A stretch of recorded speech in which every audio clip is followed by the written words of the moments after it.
Voici les titres de l'actualité que nous développerons dans ce journal. La télévision est passée au tout numérique ce mardi 10 mai en Auvergne. La quasi-totalité de la population reçoit désormais la TNT. À quelques exceptions près, les communes situées en zone dite blanche. Reportage à coude dans cette édition. L'élection de François Mitterrand, il y a tout juste 30 ans. À gauche, les hommages vont bon train. Au Conseil général du Puy-de-Dôme, un buste en pierre de Volvic à l'effigie de Mitterrand a été installé ce matin.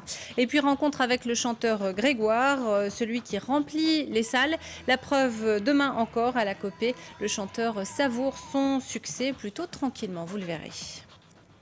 C'en est donc fini de l'analogique en Auvergne. La nuit dernière, la région est passée à la télévision numérique terrestre sur l'ensemble de son territoire. 95% de la population reçoit désormais la TNT. Il reste encore quelques communes qui ne peuvent pas recevoir le numérique via le hertzien. Il s'agit des zones blanches. C'est le cas à Coude dans le Puy-de-Dôme où les habitants sont contraints de s'équiper d'installations particulières pour capter la TNT. Voyez le reportage de Romain Duché. La ville de Coude est nichée au cœur d'une vallée. C'est joli, certes, mais pas forcément pratique. Beaucoup de foyers ne peuvent pas recevoir la TNT via leur antenne classique. Pour eux, deux solutions, s'équiper d'une parabole ou d'un boîtier ADSL. Lucien Doué, lui, a choisi la parabole. Il l'a fait installer il y a 2 semaines. Écoutez, c'est pas tellement, c'est à notre portée, quoi. C'est pas, on n'est pas des techniciens, hein, mais ça va à peu près.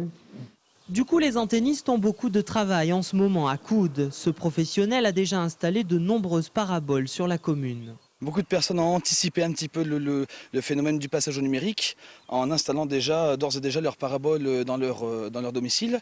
D'autres personnes ont attendu un petit peu le jour J, aujourd'hui même, hein, pour voir ce qui va se passer. Il existe bien une antenne relais juste à côté, mais elle ne permet pas de capter la TNT. À Coude, on estime que la moitié de la population, au moins, va devoir s'équiper en parabole ou en boîtier ADSL. Effectivement, la TNT, c'est une belle avancée technologique. Je pense qu'il ne faut pas aller contre la TNT, ça va permettre d'avoir beaucoup plus de canaux. Mais en contrepartie, ça crée quand même une certaine forme d'inégalité sur notre territoire. Pour certains habitants, le passage à la TNT va coûter cher. L'installation d'une parabole est facturée 400 € minimum et l'État n'en rembourse que 250. Les émetteurs se sont rallumés en cours de journée. Il est donc conseillé à l'ensemble des téléspectateurs de procéder à la recherche des chaînes jusqu'à demain. Pour toute information, un bus tout au numérique a été installé, square Conchonquinette, dans le prolongement de la place de Jaude. Le public peut y trouver tous les renseignements nécessaires au passage à la télévision numérique terrestre en Auvergne. À la mi-journée, 130 personnes étaient sur place en quête d'informations. Par ailleurs, 3 véhicules de l'Agence nationale des fréquences vont circuler en Auvergne dans les jours prochains et une centrale téléphonique est mise en place avec le numéro qui s'affiche au bas de votre écran, le 0970 818 818 pour venir donc en aide également aux téléspectateurs qui rencontreraient des difficultés à l'occasion du passage au tout numérique. En bref, une jeune femme de 24 ans a été violée en plein centre-ville de Clermont-Ferrand dans la nuit de dimanche à lundi alors qu'elle rentrait à son domicile. Les enquêteurs ont retrouvé des clés et un téléphone portable sur les lieux du crime. Un suspect âgé de 32 ans a été mis en examen et écroué hier soir. Il y a 30 ans, jour pour jour, François Mitterrand était le premier homme de gauche élu à la présidence de la République. À l'occasion de cet anniversaire, la gauche lui rend hommage. Dans le Puy-de-Dôme, une sculpture en pierre de Volvic réalisée par Lionel Couture a été installée à l'hôtel du département ce matin. Cette journée du 10 mai a été l'occasion de revenir sur l'héritage laissé par François Mitterrand. Philippe Robert. 50 cm de haut, 70 kg, le buste sculpté dans la pierre de Volvic de François Mitterrand trône désormais dans le hall du Conseil général du Puy-de-Dôme. Une inauguration en présence de l'ensemble de la famille de gauche départementale, tout un symbole. Je crois qu'aujourd'hui, François Mitterrand est une fois de plus un fédérateur. Une journée pour se souvenir de celui qui fut le premier président de gauche de la Ve République et d'une date à jamais gravée dans l'histoire, le 10 mai 1981. Ça m'évoque aussi des souvenirs un peu plus personnels. L'arrivée de Roger Quillot au ministère, comme ministre des Transports, du Logement et de l'Équipement, et tout ce que ça a comporté comme travail en plus à la mairie de Clermont, mais aussi un peu cette exaltation des années où on avait l'impression d'être utile, pas seulement l'impression, mais où on savait qu'on était utile à quelque chose.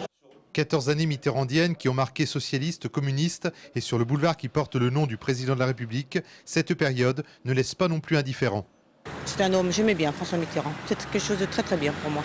Il y a eu un enthousiasme de la part de la population française, une inspiration. Changer la vie, c'est pas pour rien. Mais après, il y a eu le réveil, le retour aux réalités, c'est-à-dire l'austérité du temps de Pierre Mauroy. Et ça a changé beaucoup de choses. C'était quelqu'un de populaire.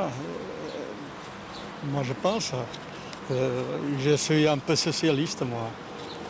Et bon, je pense que lui a été un bon président. Des bons souvenirs. Je travaillais et avec une amie, on avait parié que s'il passait, on s'habillerait avec un chemisier rouge, ce que l'on a fait. Je pense qu'il avait une image assez complexe.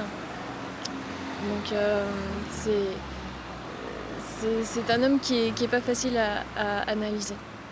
Pour commémorer cet anniversaire, un spectacle gratuit de la compagnie Joli Môme sera donné à Polydôme le 20 mai, suivi d'un bal populaire animé par les frères Mollus. La 12e édition du festival Hippocampus a lieu en fin de semaine à Clermont-Ferrand.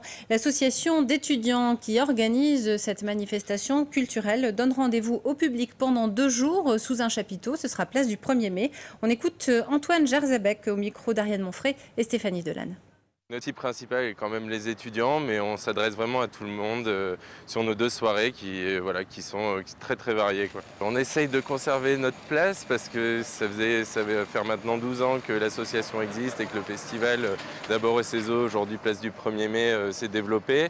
Et voilà, on espère rester toujours une alternative pour les Clermontois, un événement culturel associatif qui est de qualité, qui j'espère se pérennisera les années suivantes. Les détails de la programmation de ce 12e festival Hippocampus sur le site www.festival-hippocampus.com. De la musique encore avec le succès phénoménal de Grégoire. Le concert programmé demain à la coopérative de Mai est complet depuis des mois. Le chanteur vit cet engouement autour de son travail avec beaucoup de simplicité et de modestie. Nous l'avions rencontré avec Stéphanie Delanne lors de son passage à Clermont-Ferrand en février dernier. Regardez. Grégoire au Zénith d'Auvergne le 19 octobre, c'est l'info du jour. L'artiste a lui-même appris la nouvelle sur le quai de la gare en arrivant à Clermont-Ferrand ce matin. Que les fans se rassurent donc s'ils n'ont pas leur billet pour la coopérative de Mai où le concert du printemps est déjà complet. Grégoire a vendu plus d'1 million d'albums de Toi plus moi, mais ne s'est pas pour autant mis la pression pour la sortie de son 2e opus. J'ai pas calculé, j'ai écrit mon 2e album comme j'avais écrit le premier. Avec la même envie et les mêmes idées. Après, pour l'instant, le public a l'air d'être au rendez-vous. Je ne me suis pas trop mis la pression. J'ai fait ce que je savais faire. Car on a tous le même soleil et la même lune sur nos sommeils.